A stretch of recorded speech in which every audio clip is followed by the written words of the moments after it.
Stingy wingy.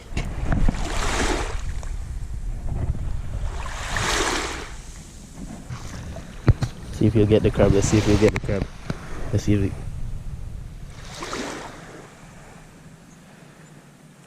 Nope. It's Jonathan from JZ Fishing JA. Here this morning on the hunt for some fish.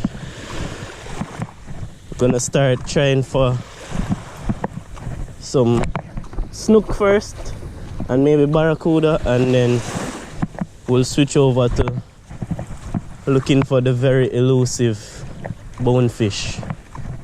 So right now the water is extremely clear and extremely calm, which is good. I just realized this tree is finally falling apart, because this part here, a lot of this used to be above water, but it broke down now, so I won't be able to climb up on that tree anymore. Oh look, stingy, stingy. So I'm going to put on the first lure. I'm going to start with is a Yazuri, if I can get out my tackle box. I don't know why it's giving me so much trouble to come out. So yeah, I'm going to put on a Yazuri pins minnow. Show you it real quick. Not too big of a lure, realistic color, because the water is extremely clear right now, so I wouldn't recommend using something too bright. So see if I can get some better lighting. Yazuri pins minnow. This one is the mullet color. I'm using, if I remember correctly, I'm using 45-pound leader, which is a little bit heavy for this kind of situation, but it's what I had at the time. So yeah, let's start.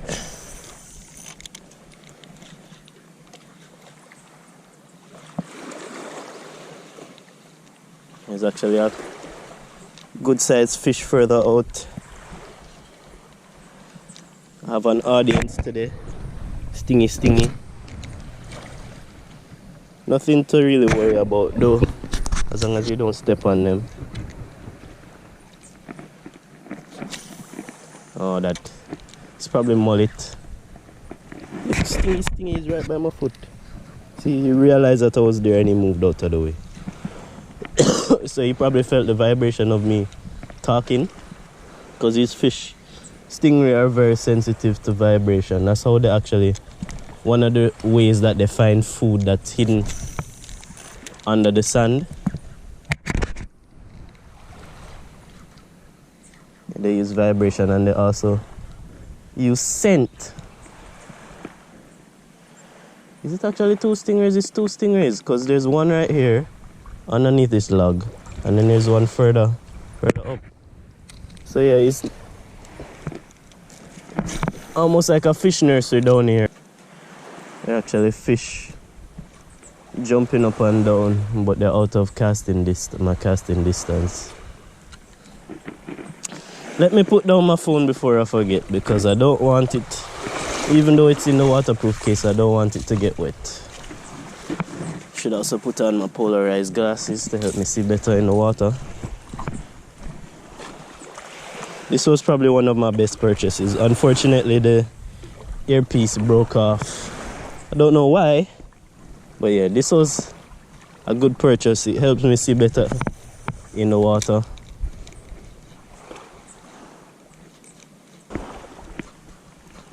I also like to say there are some flies down at this beach that like to go down people's noses. The last time I came down here, actually I ended up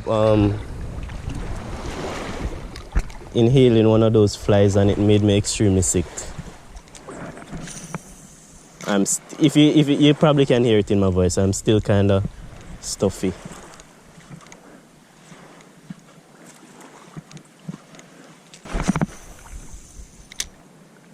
But yeah.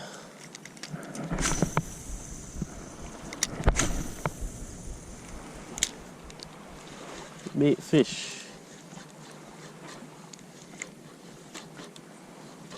Yep. There we go. Probably a small barracuda.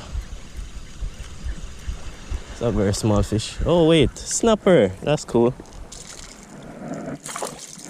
That's cool.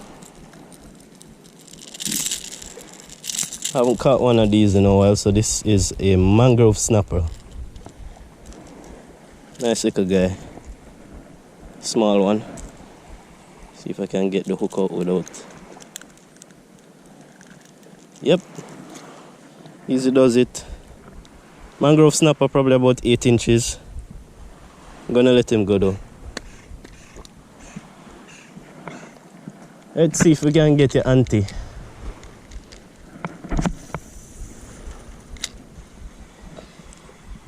Really surprised, and that mangrove snapper I feel like was quite out in the open as well. There's something going on out there. Yeah, that's the first mangrove snapper I've caught in a while.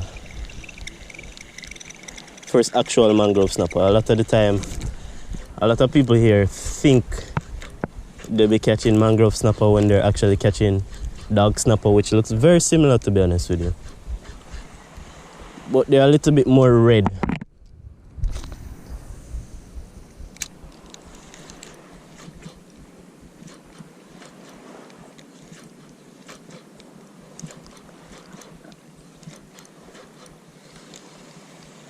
A lot of bait fish around though, which is good and bad.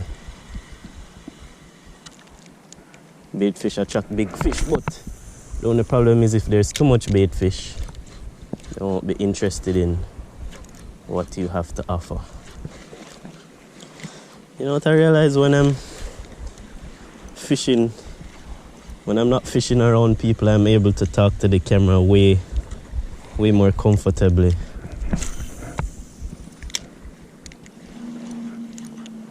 I just feel awkward talking to the camera while people are watching, you know? Yeah, there's a lot of really small bait down here. Call these almost glass minnows. I don't know if you can see them on the camera right now. Might be able to. But they're like the size of, maybe about that. And they're very thin. That's probably what all these fish are eating in here right now. So my bait may be a little bit too big, but I want something that I can cast. So, and I've already caught a fish, so I shouldn't assume. Alright, so I switched to a different lure now. I'm going to try a half-dead bucktail to see if I can get a bonefish. Man, this water is crystal clear. Take that, man.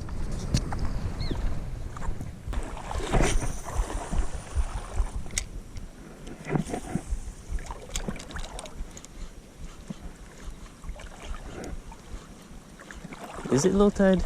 Maybe not. But this feels deeper than I thought it would be.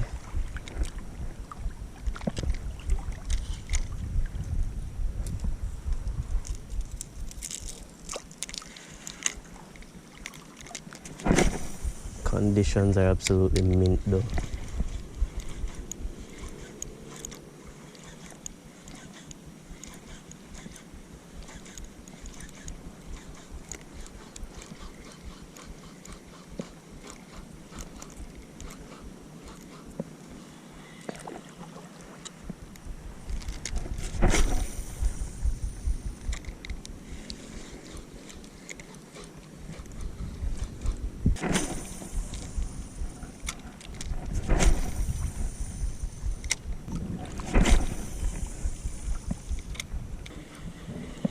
No jack, no barracuda, where are y'all, man? Yep. Last resort. Spoon. Caught maybe like two fish on this.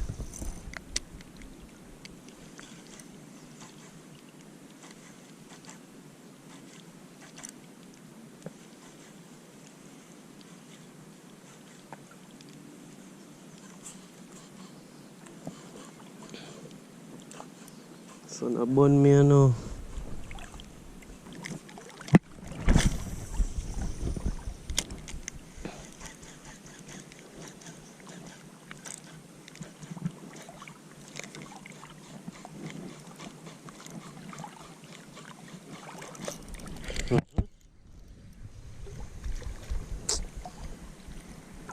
Oh, another species of snapper. Dog snapper.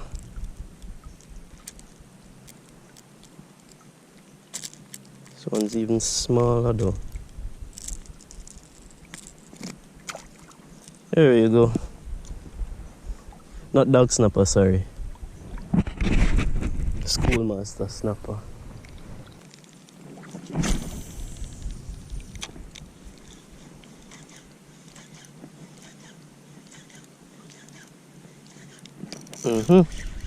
What's that?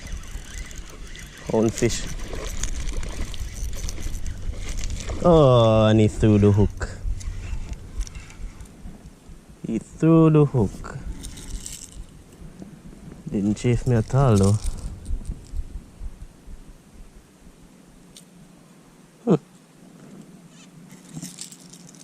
Not bad.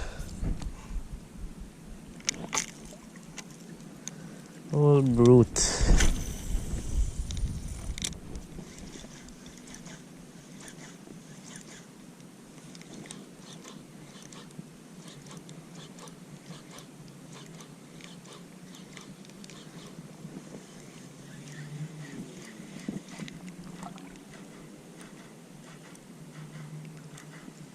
That was a good size houndfish, probably about a 2-3 pounder.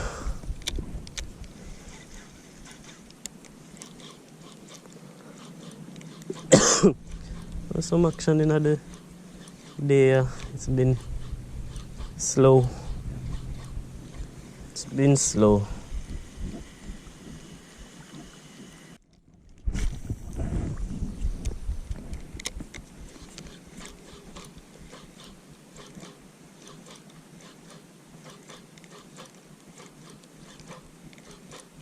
Yep. Come on, man. What the f is going on? I keep missing fish. Sure.